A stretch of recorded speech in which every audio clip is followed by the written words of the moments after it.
everyone, welcome back to another episode of I Can Do This All Day. I'm Dan, the part-time adventurer. That is Mark, the resident Jedi. Hello there.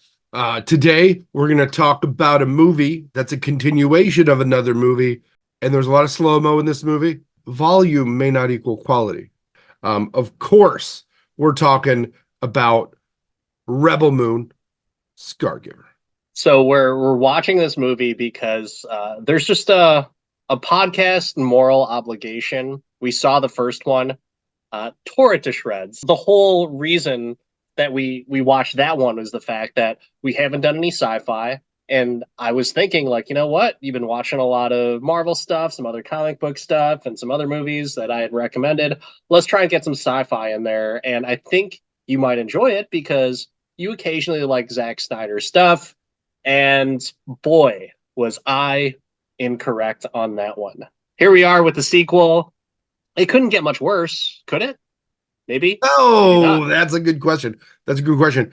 I've worn the ceremonial Trash Panda shirt tonight. Minor League Baseball team. Shout out. It is a ceremonial hat for a critique that I just can't be subtle about. I don't think. Because I don't think there were a lot of subtleties in this movie or in anything except I don't even want to. Can we start with the name? Scargiver? Scargiver. Sounds like an STD, doesn't it? Oh. Well, I guess they explain why she's the scar giver to that specific person. Let's rewind, right? You very much encapsulated why we watched this film. Man, I was trying to think halfway through the movie, why am I watching this? You encapsulate. Dan's watching it too, doing it for the pod. Luckily, there's been very few things that I've had to bite my tongue through and say, doing it for the pod. Let's just get through this. Doing it for sci-fi. Let's be clear too. That's another thing that we both, you probably more so than I, but I do like some science fiction here and there. I think we appreciate that particular genre of movies. So, I mean, we kind of have to support it in order for more of those to continue to be made. Yes, Star Wars will be there, but you know what? It can't all be Star Wars, because if it was, it wouldn't really be Star Wars because Disney is in control of it now anyways. So I don't know. That's why we're here with Zack Snyder. I had a very passionate Star Wars conversation with somebody the other day, and man, they don't make them like they used to. It brings a very interesting point, right? Even if we didn't have the podcast, you and I still would be, BSing about this or talking about these movies, right? And would we? I mean, we would. It would just be once a quarter, right? That was about our rhythm. It was about our rhythm. For our quarterly movie reviews, that's what we would do. That's it. We'd go sit somewhere. I'd have a bunch of beer, and we'd just talk about it. So, throwback hashtag downtown Tampa. So when you see a movie that's part of a series, how much obligation do you feel to go see the rest of them or to watch the next one? If I like the first one, I'm pretty obligated to see it. However, we didn't like the first one. We did not like the first one. And although I would say that we had fun trashing it on the podcast. Yeah. I was going into this one thinking really, how worse could it be? I went into it thinking, okay, at the end of that movie, I was finally interested in the story that they pieced together over what seemed like 5 hours. And, I want to see okay, I'm at least, I kind of remember the story. I'm a little invested. Maybe this will be good. Maybe I can move forward with it. There has not been a movie where I've regretted seeing the sequel as much, I don't think, as this. Can you think of a movie where you're like, man, the first one was great. Let's not, I mean, other than Jaws, right? Which was comical how bad the next ones got. Yeah. Jaws 3D. Even who I believe was 4 or 5 years old at the time, watched it with me. Mm-hmm. And he was like, what is that? The cardboard cutout of Jaws coming toward the screen on Jaws 3D. It was the worst. To answer your question though, I think it would probably have to be The Crow City of Angels. I love the first one, and that one I forced myself to like it. I bought the soundtrack. I rented it the first day that it was available, but that was like it's not a good movie. Yeah. It's so everyone has jaundice in that movie. The lighting is all yellow, and yeah, that's it. That's I think that's all that I need to say about that. And any Crow fans would probably agree. Even with the new one coming out, which is like a reboot of the original story, Mhm. everyone's like, "Come on, really, really?" So yeah, that's my answer. What about you? Like I haven't seen any of the new Avatar stuff. Um, but I didn't see the first Avatar until well after it was on Blu-ray, and I didn't watch it in 3D. Yeah, maybe Rocky 5. There's Oh, never been a sequel I've wanted to avoid more than Rocky 5. Um, I I can endorse that as well. So yeah, I but agree. I really can't. Like it's very difficult, especially in the world we're in, of sequel after sequel after sequel. I'll tell you what we can do though is talk about how we talked about the first movie, which is the good, the bad, and the ugly. Oh, So okay. Well, the good should be pretty quick. Do you want to go first? yeah, yeah. So I do have considerable amounts more of good stuff. So I think the Oh, last time it was only the Anthony Hopkins narration. That was it. That which was was all that I awesome. that was it was very cool. But I will say the war prep montage. So we're gonna go back and forth for Yeah, uh typically yeah. we always go back and forth on stuff, but this is not gonna be in sequential order. We're literally just gonna go down good, bad, and ugly. But the Nor do we give a good, shit about spoiling. It's on yeah. Netflix. Deal with it. The war prep montage, it was not in slow motion. I was pretty excited about that and surprised that there wasn't like a slow mo clip of like someone loading a clip into a gun and playing some music behind it. But there was that. That just a comment. That reminded me of the Kevin Costner Robin Hood, where they were all prepping Okay, everybody to defend Sherwood. Like I can't think of the last movie that did like a full-on war prep montage like that. It was a very 90s montage. And you called it out. It was pretty solid. Jamin Hansu and the team's backstories were good, but I feel like we talked about that in the previous movie. But this one, it was more interesting. I don't know. Did you get that same thing? Where did you I feel appreciate like their they gave backstories? you more detail and they had like this movie was very into reintroducing the characters that it had already introduced, just in case you missed it. Though, what character was it? What's the lady with the swords? Nemesis. Fuck, her origin story was so cool. I cut my hands off to get these cool hands. Yeah, that was my favorite character from the previous movie, and yeah, we'll talk a little bit about that. But That was a dope ass origin story. this was very Star Wars esque, more so than the last movie. I think there was more reason for like how like Star Wars, you're kind of just jumped right in, and they're talking about bullseyeing womp rats and sort of like what the fuck is that? Okay, But here, you mean they didn't? It was like it started in the middle of the story. That's because it yeah, did. yeah, absolutely, absolutely. But it feels like they redid some of the previous movie in the story, so like They I may don't have know, retcon. whatever. Dude, pause. Do you know how many of these? I know you're in the middle of the good, and this could be the bad. Four. But they want to pitch it. They pitched it as six. Was it six? Okay, I heard Six four, of 4 to 5. these. Six of these, Ooh, supposedly. could we be so lucky that? Oh, oh, I've never wanted Zack Snyder to die more in my life. I don't think that, Zach. I don't think that at all. But I'll just go down the list really quick stuff. These are super trivial parts that are really good. Titus getting a nut shot, I thought was funny. The Buckbeak cameo was funny, and that's really not. It's not a good thing. It's more so just there's Buckbeak from Harry Potter. Then you had the sword effects. The sword effects were cool. I did enjoy those. Where Uh, was that in the first movie? it was there, but it was inconsistent. It was not nearly as badass. Like these guys, why didn't they all have lightsaber like Yeah, right. or glowing? It reminded me very like it was very Kill Bill-ish in the way that it was just like, we have badass swords. I will say, like, Nemesis's slow motion action sequences were perfect. Like, that's how a slow motion scene should be because they're like these elaborate maneuvers and moves that they're doing in choreography.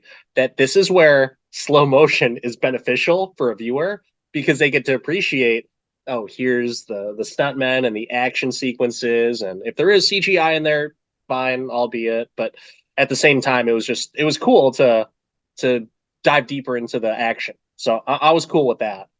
With the slow motion scenes, and much like Michael Jordan, Zack Snyder has missed enough shots with slow motion to absolutely dunk this one. Yeah, but you don't need that many attempts at slow motion. Like, I and mean, there's plenty of them. So his percentage is like Allen Iverson back when he was in Philly, the first couple years where he would just take every shot. So yeah, but you miss 100% of the shots that you don't take. Michael Scott, yeah, Wayne and Gretzky. you will be made fun of 100% on this podcast regardless. So I guess that's kind of where it falls. But the last thing I want to talk about is someone did a rock bottom during battle. So that's my last good right there. I don't know if you picked that up. Yeah, yeah, no, so the good for me was I enjoyed the expanded backstories, just like you. I dug the space weapons because they needed to be reloaded, and we saw that what that looked like. There were different, like you could tell there were some were older, some were newer. There were progressions of them. Some were more utilitarian versus military. So there was differentiation.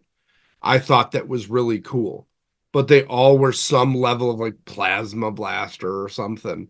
But I thought that the weapon detail that they went into for this was very thoughtful. And you don't see that a bunch in sci-fi movies. Like, this Mhm. is a laser gun. We have a laser gun, right? Like Star Wars to a point, but they all shoot like from Han's blaster to the sniper rifle that they use during the pod race. The bullets all look the same when they're flying through the Yeah. air and, like leave similar size burn holes. Except for Chewie's Whereas, crossbow, except which for the bowcaster. But in general, there was a lot of weapon differentiation, and I thought that had was really cool. Like I was a fan of that, and that might be I may have noticed that because I've watched a lot of Wick lately, but it was definitely evident that somebody thought about it. The different types of war machines that they made were cool too. Like it seemed like a lot they thought a lot about the utility of the the tech that they had. So that yeah. better than some like random stood up uh sci-fi movies, I think worked for me. I feel like there was some things that didn't get a lot of good feel. Well, let's go right into it. Let's go into the bad. Mm. So I'm sorry, Zack Snyder. I don't need slow motion of you cutting grain or anyone cutting grain for that matter. It's not symbolic of anything. It's not cool to look at. It's just a ripoff of Gladiator. But even then, Gladiator was like that. There's like symbolism there of like freeing of the spirit, like touching grain. But like, do I need to see someone hacking away at grain in slow motion? Nope. I don't even need to see that in like a bread making tutorial. I don't need it. So sorry, it's a hard pass for me. Did you think the same thing like during the whole prep for the harvest? Like, why are we watching this and why is this taking so goddamn long? And do I need to see Jamin Hansu cut grain and sweat afterwards? Like, yes, this is back-breaking labor. Like, yeah, I know it's hard So work. so I think it was symbolic of the reason that they gained the trust of the villagers is because what did the village do? What was their whole purpose? What was their hard work? So these people came in, gave them an unrealistic timeline, and then rolled their sleeves up and got to work with them. And that's where they built the trust to fight with the fervor that they did. That's where they built the trust to die alongside these people. And I didn't mind it. And I love a montage. Like, he didn't just slow it down for slow down's sake.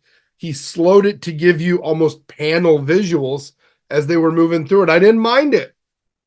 I could not disagree with you more. And here's the thing. If you want to have that symbolism for building trust, it's not done by slow motion.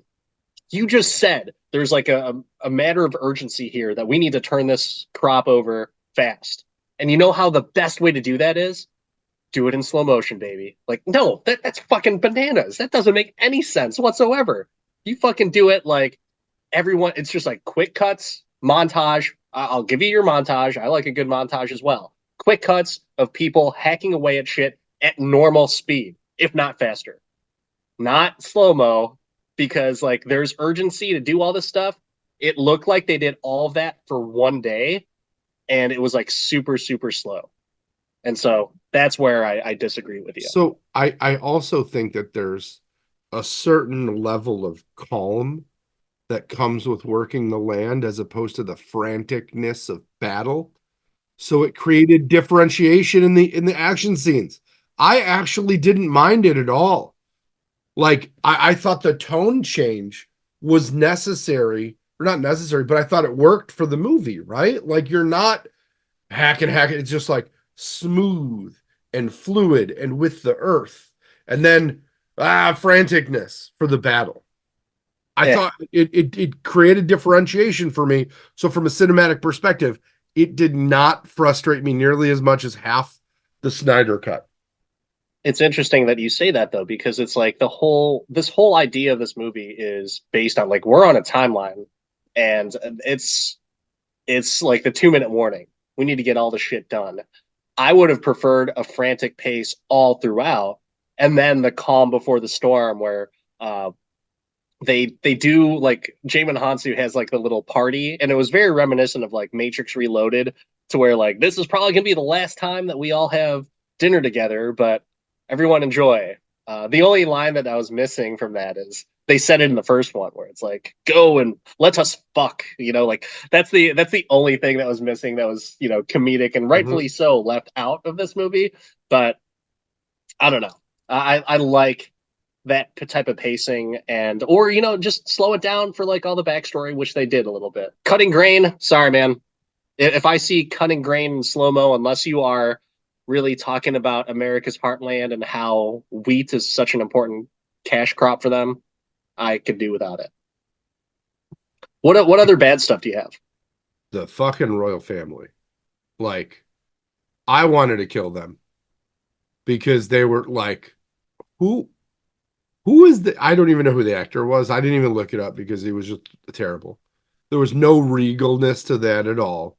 There was nothing but like, look, we picked these people up at Ren Fair and brought them to the spaceship. It was too many ideas or too many genres overlapping in that scene where it's like, look, the king and queen in their royal robes, and then the Roman Senate, and oh, tu Brute. Like, huh? And I knew exactly what was going to happen as soon as they showed the guys with the sashes and the little. I'm just like, oh, so they're going to Brutus him. Okay. I guess they needed to tell you why she was running away, and it made total sense. But then I was confused as to what happened to the princess, if she died or if there was some kind of weird reaction. Like, did she use signal flare in her Judge Dredd gun or something else? Like, I was, it just left me kind of puzzled. Maybe I've just watched too much Game of Thrones where they nail what royalty should look like. This was just like hacky to me. Some things that like were really bad for me that I was thinking it was almost offensive. So Nemesis was my favorite character from the original one, and I like halfway through the movie, or initially I put down Nemesis still best character, and then halfway through the movie, actually not. And I think they just did her character dirty in the sense that like if you're gonna do more of these, you should have still had her continue on. Like you totally could have gotten rid of Tarzan or some other. I can't even remember their names, but the Tarzan like character that never wears a shirt. Uh, I would have been okay killing Jamin Hansu's character because he's like the leader. You would think like a sacrificial, that type of death for him would have made sense and put a little bit more skin into the game for everyone else. Like, how do they come back from this? You can come back from Nemesis being gone. It's just the fact that I don't like it that she's gone. So But that's another they, bad point for me. Nemesis can be brought back the same way that the General was brought back. Yeah, but you can't do it Put her again in though, a right? Just Mario Brothers pod. you can't holdo maneuver that. That's awful. You can't do that again. Yeah, Nemesis was definitely cool. I think that they just, they got to run out of characters somehow. But Two movies into like a what you're saying is a six picture deal? Like, no way. Like halfway through, sure. I mean, But bro, they killed Boldemir in the first. I don't even know if that's how you pronounce. They killed Sean Bean in the first Lord of the Rings. never watched them. And by Oh, the way, don't you expect Sean Bean to die anyways? So I don't see a problem with that. hmm, I don't know, but yeah, you do. At least you did then. This movie is very Lord of the Rings to me. It's so Tolkien, it's not even funny. And you make comparisons to more modern movies, and that's fine. But like, you can tell what Zack Snyder read as a child, right? He obviously read Julius Caesar at some point, probably for high school, but he read the Tolkien books like no other because he layers characters and events and areas the same way. Like Lucas made planets that were very one single climate throughout. Um, and I think that Joss doesn't do that, but I think he does just areas like Zack Snyder, yeah, you Snyder. mentioned the I get them so mixed up because of well, Avengers. one's a piece of shit, and the other one makes piece of shit movies, apparently. Yeah, So yeah. So they have shit in common, is what I'm saying. But I think that Snyder was very influenced, and you could see that here because all of the main characters in the backstory and their why is very it just feels like Tolkien to me. like I appreciate his appreciation of literature. I just know that I don't care. So I'm fine with that. I'm really upset that I was talking about the king and the queen being terrible. The king was played by Carrie Ooles, I always mess up his last name. Um, Ellie, yeah, the Princess Bride. He was played by Wesley. This is Wesley's worst performance ever. He goes from Robin Hood Men in Tights to this. some would say his performance in Saw was awful. I still like the movie, but his performance was awful. Um, I've got some bad. go So ahead, go. it's all slow motion, revolving around that. But getting water out of a barrel in slow mo and then continuing to drink it in slow mo, unnecessary. This is not Gatorade in the Michael Jordan era. You do not need to slow mo this stuff. Just unnecessary. So I guess everything on my list for bad is just slow mo. So yeah, that's a Do you lot of need the to movie take too. your time to go through it? No. That's You need that's to pull the all that I taffy? had. That's Oh all that I man. had for that. That the ones that like really because I knew what I was in for being a Zack Snyder movie that there's going to be slow motion in it. But what are the really unnecessary parts? Drinking water and cutting grain, absolutely no need for slow motion. So what was your ugly? Oh God. All right. So the Tarzan backstory, I could care less about. I thought that was kind of stupid because I expected him to be like this badass, not this like cookie cutter silver spoon prince. And somehow he turned into a badass. I don't know how because they didn't really explore that. And maybe they talked about in the first movie and I just didn't pay much attention to it. But his backstory was just like, get the fuck out of here. Like he was badass before knowing this. And now I just think, huh, these two dots don't connect. I don't know how he's such a badass warrior in this. The doubts at the last stand was another thing that was a little bit interesting to me. Like, really? Like now you're having doubts about this? Like and the successive waves after the fact. You I'm got a all little. good. Yeah, I'm good for downer and like the moment of like all hope is lost. But when you have like three of them, too much. I'm okay with two, Two's kind of pushing it, but I'm okay with it. You do a third one, and it's just like, uh, okay, there's no reason to be worried. They're all gonna live, Yeah. like, Oh, and what happened? They all lived. yeah. The other ugly part, which it shouldn't be, but it is because I don't know if you remember like the videos of like the RKO out of nowhere. Like there's just like some random video, and then Randy Orton comes out of nowhere, and the person falls because he gives him an RKO.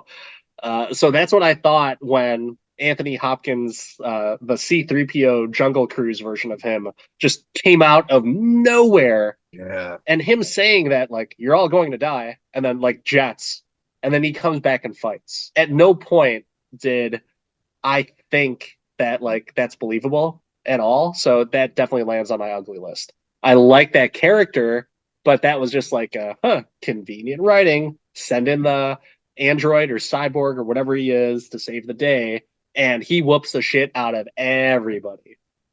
I understand his like, impervious armor, but at the same time, is it that impervious to like the big fucking like Yeah. tanks and shit that they had? I don't know. Ugh, Well, that's the rough. tanks weren't necessarily hitting, but that dude got hit by a lot of like plasma bullets. And he was just like, Yeah, meh.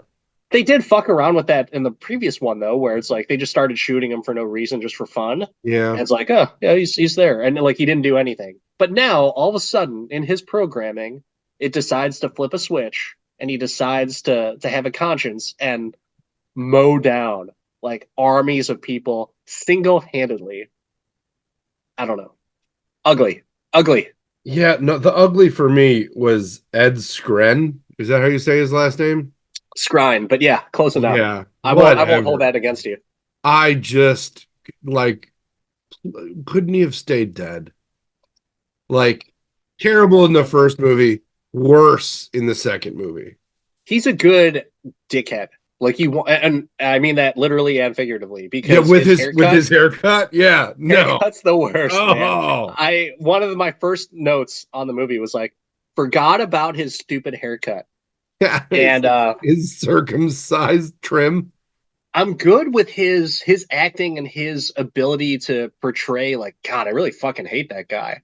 But it's almost just, that haircut wasn't doing any favors. Like you are a dickhead. But yeah, I totally agree with you on that. Totally agree. I like him as an actor, and he's done some good stuff, but I think just I wouldn't say it's ugly, but I wouldn't hold it against you for that being under that list.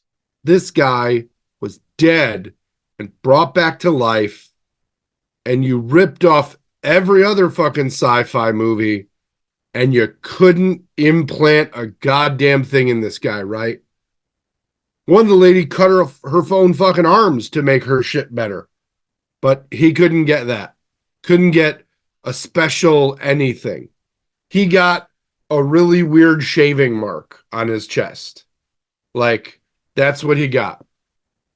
The You'll have to remind me. So they did all that just so he could die again, right? Like he died, didn't he? I'm under the impression that he did, So pointless but I was resurrection, under the impression he did in the first movie. pointless resurrection, and that's on my ugly list as well. Pointless It was resurrection, it was so especially Snoke. It was the yeah, right. Snokiest thing. This is where why are you making it six movies when you could have immediately made it tighter and brought in the general that was her patriarchal figure, and there you go. I Like, wonder, like, if do you think that someone could edit both of these movies and make it like maybe like a long one movie, and it would be yeah, Zack Snyder could.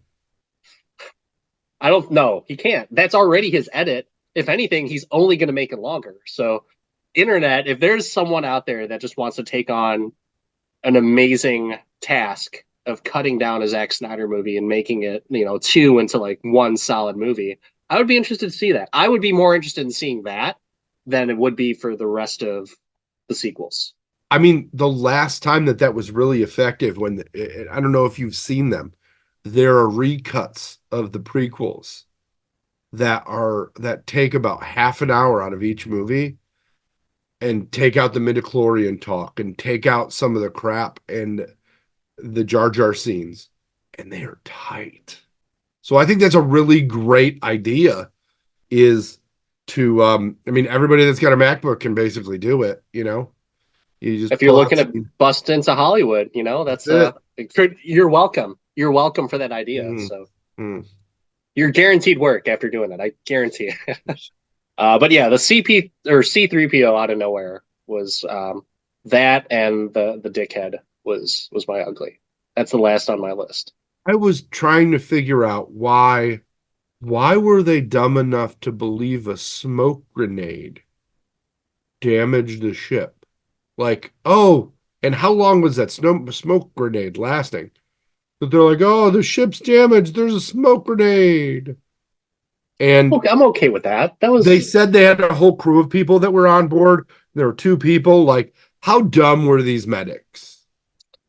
they're the medics though. They're not the war bringers. And then as she's going through the ship, she's stripping as she's going, just less clothes the whole time for zero tactical value. You're trying to be inconspicuous, not get recognized True. as the like as public enemy number one, the Scargiver.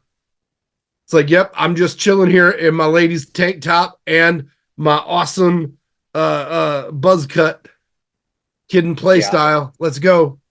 I wasn't at that point in the movie, I was just like my notes and my thumbs had just ached from taking so many notes. I'm just like, yeah, I'm just gonna See, let this one slide. I didn't even take notes for this movie because I was just like, it doesn't deserve my notes. I will remember the terrible because it's so terrible. God, the real ugly for me, the worst, after all the stuff you mentioned, is I didn't know that it wasn't the last one until the end. And I was like, the only good thing is they haven't, to the best of my knowledge, they have not started filming a third one. Oh, there's still always a possibility of that happening because Zack Snyder, depending on what the views are on this, that just might justify it. So I mean, what are the ratings on it? Because that's going to give you something there, right? Like let's so we talk. got we got 50% Rotten Tomatoes and 5.2 on IMDb.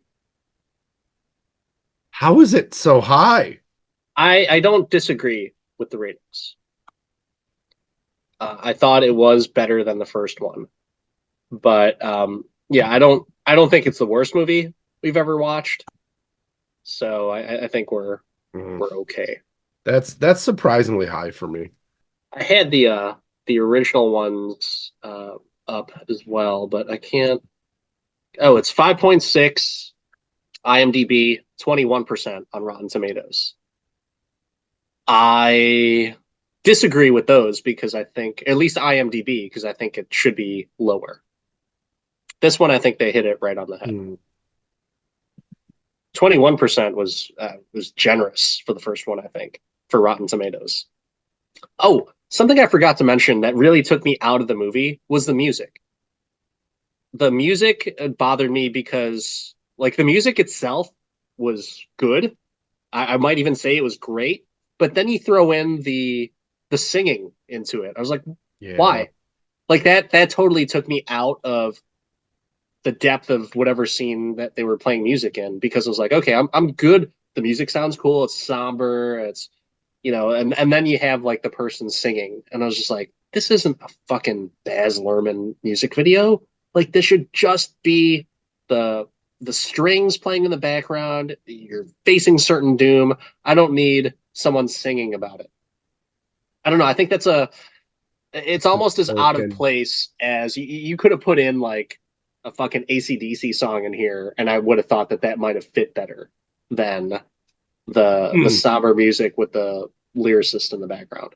It's a modern Tolkien throwback too. Like that's where it is. Is so? Did those movies have like a bunch of singing in it as well? They had like songs about events and stuff. It just fit there for me. Like that's why All I mean right. it just like was like this is so Tolkien. So what you're saying is I Peter wouldn't like Jackson that stuff. Tolkien. Yeah, Dude, I wouldn't like those movies. hey, if I'll watch the John Wick movies, you got to watch at least the three, the Lord of the Rings trilogy. I wouldn't be opposed to it. I think we really need to make sure that there's no other movies that can be watched, just because it's a time commitment. So yeah, It is, but I don't know. I I think want to the give it a way, fair shot. yeah, the way that your boys enjoy like fantasy and sci-fi and stuff like that, I think that there's so much world building there, and there's additional material that they can go out for, like books and stuff like that. If you've got those kids, like they could, I mean, you could kind of incite them into reading more, just because there's like the Lord of the Rings thing is so big. I've not read it all. I've seen the movies. Um, I got into That's it, all you need to do. That's all you but need to bro, do. I got into it from, and you're gonna hate this. I got into it from the original Hobbit cartoon back in the day, where like Leonard Nimoy was a voice on it, like the really He was weird. Bilbo Baggins, right? In that, is that who he was? No, I think it was Gandalf Oh, was he? Okay. in the old one, but he sang a song about Bilbo Baggins though.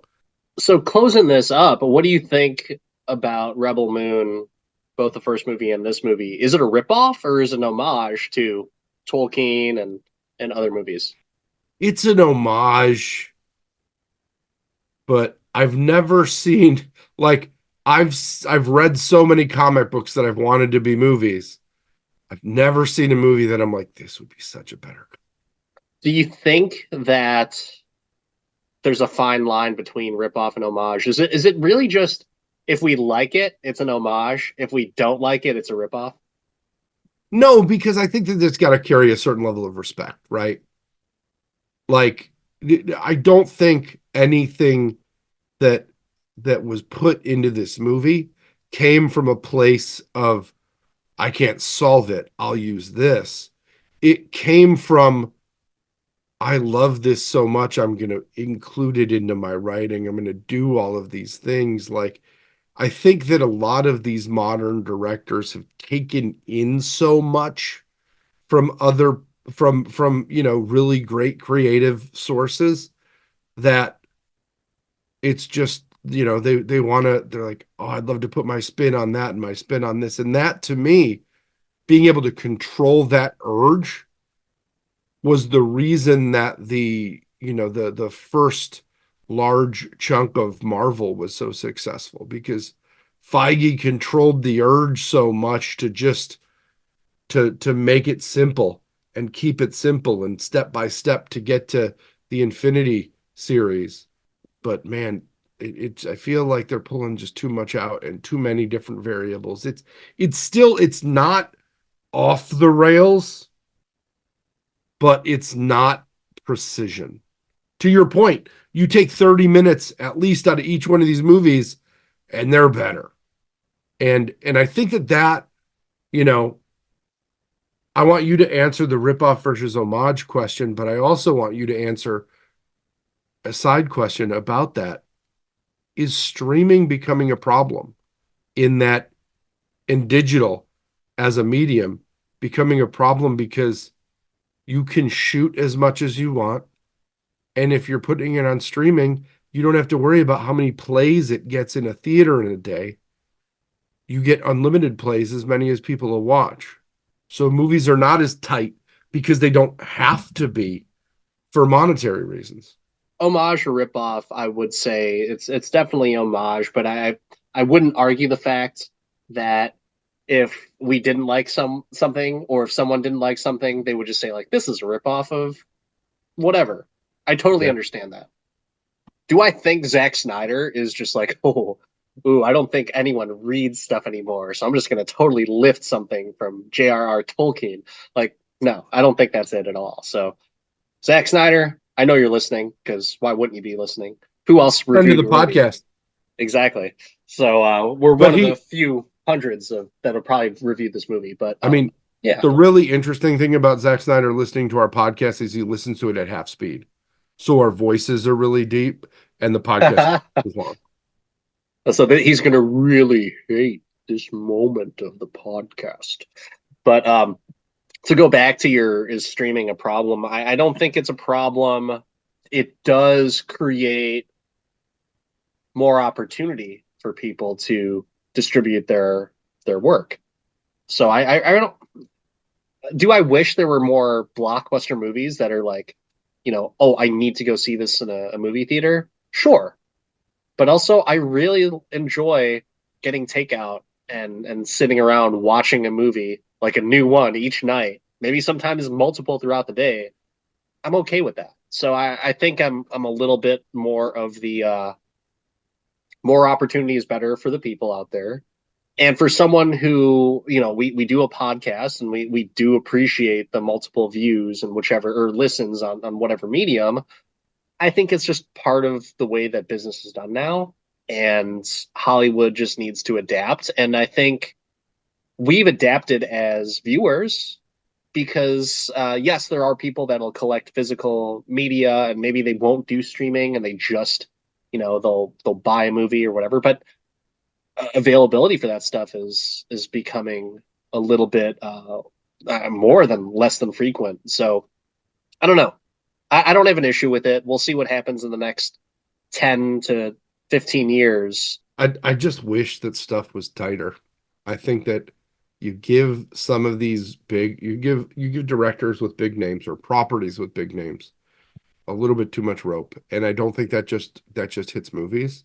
I think that there are certain things that have been turned into TV series that could have been movies and could have been done in 2 hours and been amazing and shouldn't be 6 45-minute shows. Well, I think that naturally brings us to that pivotal question that we always ask at the end of an episode. Mark, when it comes to Rebel Moon, the Scargiver, ooh, can you do this all day? This movie makes me want to cancel Netflix. I cannot do this ever again. There's things where you're like, oh, I got to keep that streaming service because I want to watch that again. Or man, they keep delivering the hits. Nope, can't do it, won't do it. I doubt I will ever see this film again. Trash. Pandas. I'm curious because of your love of slow motion and faint singing over poignant music and all things Anthony Hopkins. Can you do this all day? So I'm going to surprise you on this one. I will say that I like this movie exponentially better than the first one. Oh God, yeah, no. Yeah. That turd smells way better than that turd. Thanks. Yeah, so I did like this one a whole lot better. I like the action. I did like the backstories, diving a little bit deeper. I thought it was a tighter movie than the previous one and easier to understand. But when it all comes down to it, it's a no-go for me. I cannot do this all day. And I was like debating, like, do I just want to say that I will just to like push your buttons? But no, I don't think I might watch this again. I'm not touching the first one ever again. If a sequel comes out, we might just turn a blind eye. Hopefully, there's some like Marvel stuff or Star Wars stuff that's coming out that'll just supersede it, and there just keeps it like this ongoing run of good movies or good TV shows to review. But yeah, can't do it all day. That's the bottom line. You've got hope there, buddy. Don't give me hope. Um, yeah, no. I it's funny you say that. I mean, the first movie could very well be reduced to a 5-minute recap and not need to exist. I would have thought that this would have been a perfect first movie.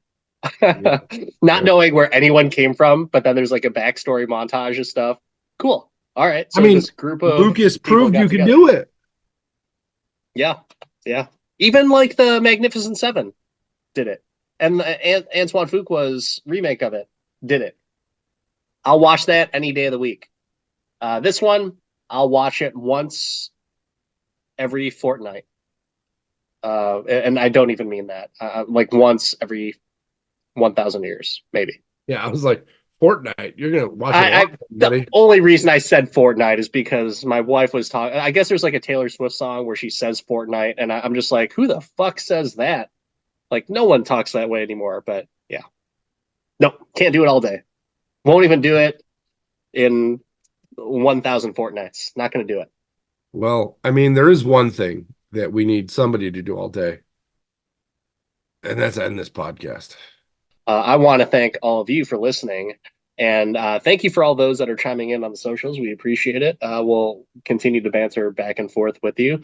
But until next time, this is Dan, the part time adventurer. That's Mark the Resident Jedi. We hope you haven't watched this yet. You're welcome for saving you so much time. Don't forget to like, subscribe, and send us your thoughts. And man, if there's any other sci-fi shows with surprisingly 5 planned sequels that we should avoid, let us know. We'll be sure to do that. We'll see y'all next time.